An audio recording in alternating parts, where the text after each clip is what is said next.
দুর্গাপুরের ঐতিহ্যপূর্ণ স্টেডিয়াম হলো নেহেরু স্টেডিয়াম। দুর্গাপুরের ফুসফুস বলতে পারেন। প্রচুর বড় বড় ফুটবলার এই মাঠ থেকে উঠে এসেছে।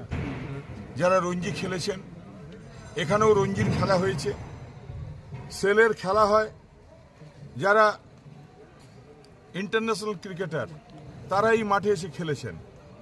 দুর্গাপুরে আরো অনেক বড় মাঠ ছিল, মেলা মাঠ ছিল, দুর্গাপুরের রথের মেলার মাঠ ছিল।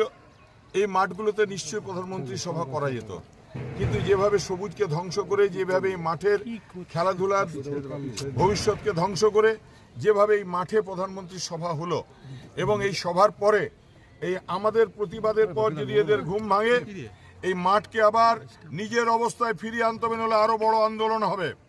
কারণ এই মাঠ দুর্গাপুরের ছেলেরা খেলাধুলা করে। আমরা এখানে রাজনৈতিক উদ্দেশ্যে যেভাবে ব্যবহৃত হলো আমাদের পক্ষে খুব লজ্জাজনক।